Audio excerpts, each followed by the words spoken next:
Bonne fête de Pentecôte à chacun, chacune d'entre vous. C'est une très belle fête que nous avons. C'est une très belle fête. Et l'Esprit Saint vient avec tous ses dons, des dons vraiment très variés, mais c'est le même Esprit.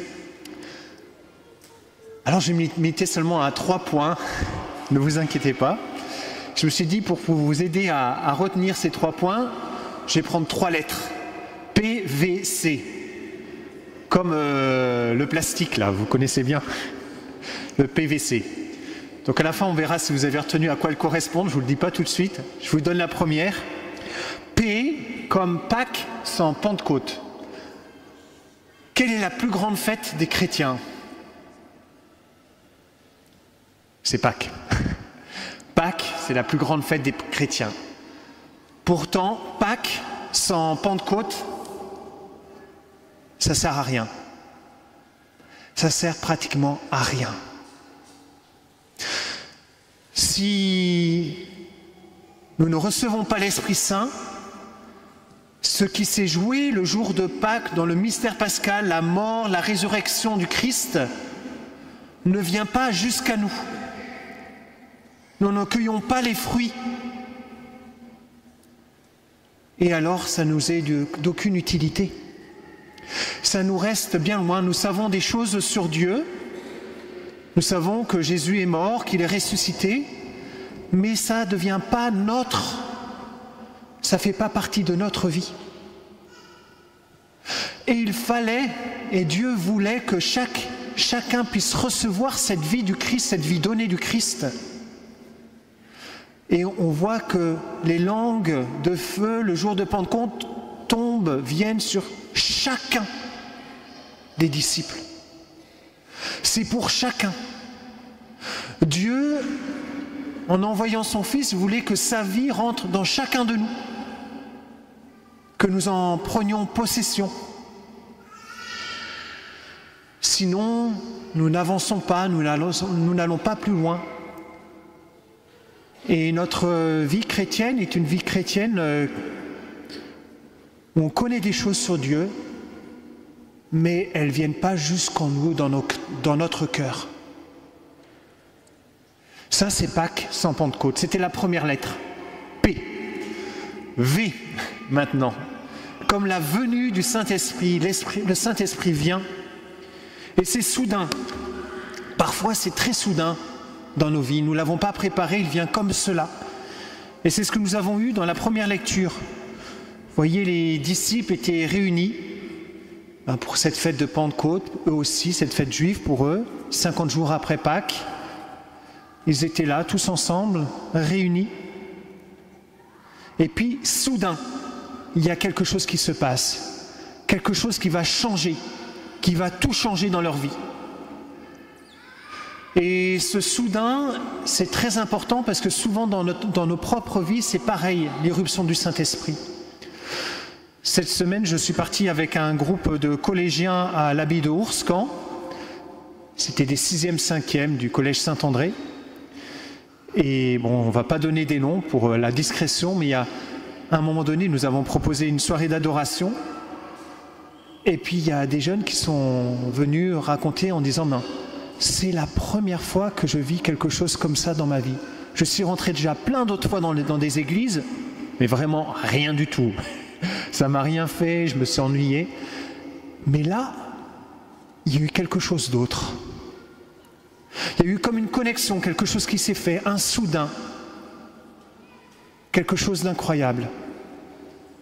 Et dans nos vies, parfois, c'est comme cela.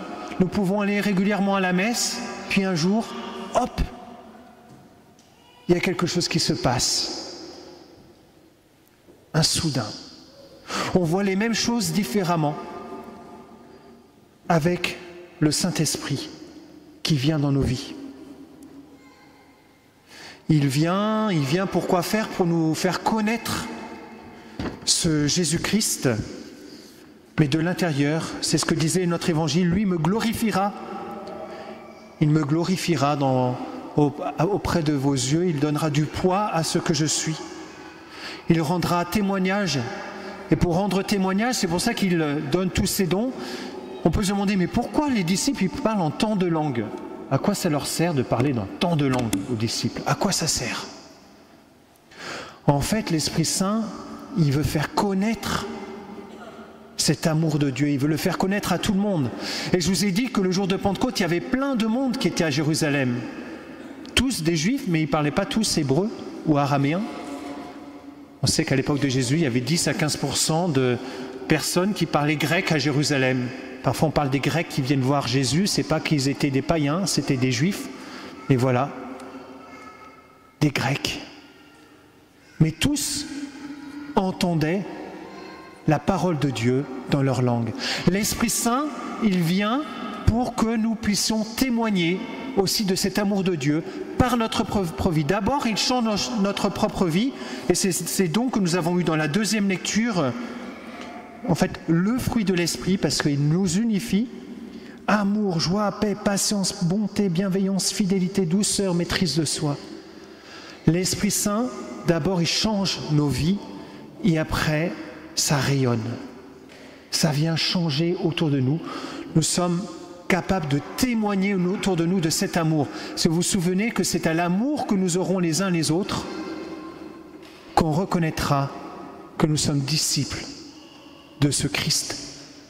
Et l'amour, c'est cette charité, c'est ce don de l'Esprit qui vient en nous. Donc nous sommes appelés à en témoigner.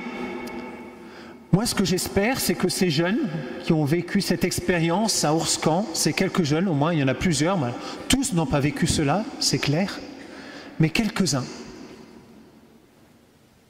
Et j'espère que ces jeunes, ils vont pouvoir garder ce qu'ils ont vécu. Le problème, et c'est ma troisième lettre, donc j'avais déjà dit P, j'espère que vous vous souvenez, V, maintenant c'était la venue, et C, le problème c'est qu'il y a un combat. C'est comme combat. Saint Paul nous le dit, il y a les tendances de la chair. La chair, c'est un gros mot, c'est un mot qui synthétise beaucoup de choses. Et puis, les tendances de l'esprit, il y a un vrai combat. Et il nous explique ailleurs, Saint Paul, que nous sommes comme des vases d'argile. Vous savez, on reçoit toujours l'Esprit Saint, on le demande toujours. Au baptême, on reçoit l'Esprit Saint. Je vous ai parlé de ceux qui sont confirmés, là. On reçoit à nouveau l'Esprit Saint. À chaque Eucharistie, nous recevons l'Esprit Saint. C'est pour ça que chaque dimanche, nous en avons besoin. Et puis aussi, à d'autres moments, l'Esprit vient sur nous comme cela. À chaque sacrement, la confession, on reçoit l'Esprit Saint. Dans le sacrement du mariage, on reçoit l'Esprit Saint. Alors vous allez me dire, mais on va déborder à la fin.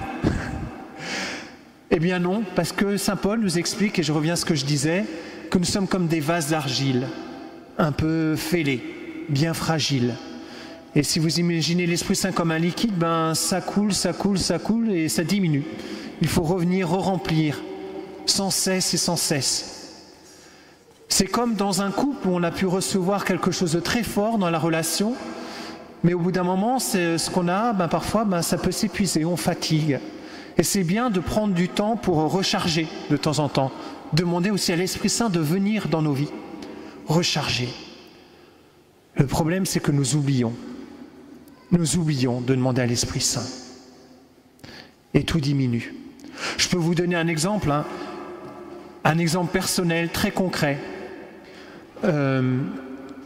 D'habitude, quand j'ai des choses spirituelles à faire, je sais utiliser l'Esprit Saint, je sais lui demander des choses. Mais souvent, quand c'est des choses très concrètes, j'oublie complètement de lui demander. En ce moment, notre portail à côté, vous voyez ce parking, il est cassé. Le moteur ne marche plus. Un jour, on devait partir avec le Père Thibault. Il y a 2 semaines à peu près, on avait un train. Comme d'habitude, comme tout le monde, on était un peu en retard. Et il fallait qu'il soit ouvert parce qu'il y avait un enterrement. On veut ouvrir, on avait décoincé les choses, mais il y avait la veille, mais il fallait le réouvrir. Et là, impossible d'ouvrir, il y avait un verrou qui s'était fermé et on n'avait pas la clé. On s'est dit, qui pendant la nuit a pu bien fermer ce verrou? Alors on a tout fait, on a appelé des personnes, tout ça, rien à faire. Moi, je vois l'horaire, je dis, bon, allez, Thibault, j'y vais. Le train, je veux le prendre. Et puis, lui, il reste un peu sur place, il appelle. Puis, je le vois arriver plus tard dans le train. Il est arrivé à prendre le train, il me dit, c'est bon, c'est réglé. Je dis, mais qu'est-ce que tu as fait? Il dit, j'ai prié, quand je suis revenu, le verrou il était ouvert. Alors là, c'était une bonne leçon pour moi. J'ai pas pensé à prier, moi. J'ai essayé la télécommande, j'ai essayé un peu tout, on a appelé, tout ça. Alors c'est peut-être la télécommande qui après coup a fait fonctionner. Parce que l'Esprit Saint, souvent, il passe par notre intelligence. Enfin, Dieu, il nous crée, et souvent, il passe par ce que nous sommes, par sa création. Il ne s'amuse pas à créer les choses pour passer à côté. Parfois, il fait des miracles. Et ça, c'est magnifique. Mais bien souvent, l'Esprit Saint, il passe avec notre intelligence, il passe avec nos dons. Voilà, tous ces dons qu'on a entendus, qui viennent aussi de lui. En fait, on oublie tellement souvent de lui demander, de lui confier tout ce que nous portons. C'est un vrai combat. C'est un combat, mais quand nous vivons avec lui, cela change tout. Alors, à la fin, je vous poserai la question, P, à quoi ça correspond, V, à quoi ça correspond, et C, à quoi ça correspond. J'espère que vous vous souviendrez.